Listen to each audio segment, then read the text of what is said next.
بسم اللہ الرحمن الرحیم۔ ایک کتب فروش کا مسلمان ہونے کا واقعہ۔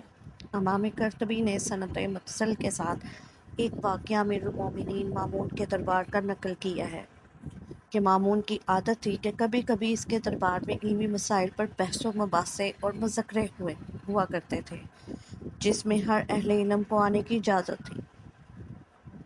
ایسے ہی ایک مذاکرے میں ایک یہودی آ گیا جو شکل و صورت اور لباس وغیرہ کے اعتبار سے بھی ایک ممتاز آدمی معلوم ہوتا تھا۔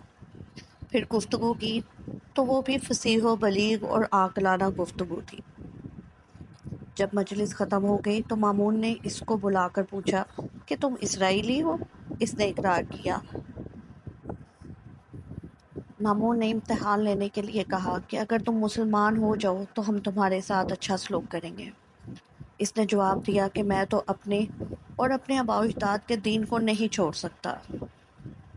بات ختم ہو گئی، یہ شخص چلا گیا۔ پھر 1 سال بعد یہی شخص مسلمان ہو کر آیا اور مجلس مذاکرہ فقہ اسلامی کے موضوع پر بہترین تقریر اور عمدہ تحقیقات پیش کی۔ مجلس ختم ہونے کے بعد مامون نے اس کو بلا کر کہا کہ تم تو وہی شخص ہو جو گزشتہ سال آئے تھے۔ جواب دیا، ہاں میں وہی ہوں۔ مامون نے پوچھا کہ اس وقت تو تم نے اسلام قبول کرنے سے انکار کر دیا تھا، پھر اب مسلمان ہونے کا کیا سبب ہوا؟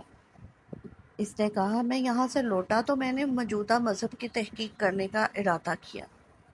میں ایک خطاط اور خوشنویس آدمی ہوں، کتابیں لکھ کر فروخت کرتا ہوں تو اچھی قیمت سے فروخت ہو جاتی ہیں۔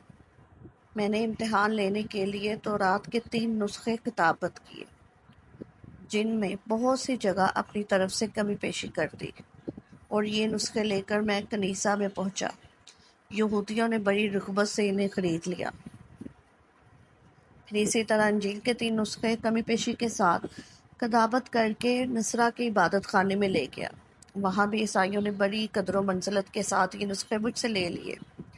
پھر یہی کام میں نے قرآن کے ساتھ کیا، اس کے بھی 3 نسخے عمدہ کتابت کیے، جن میں اپنی طرف سے کمی بیشی کی۔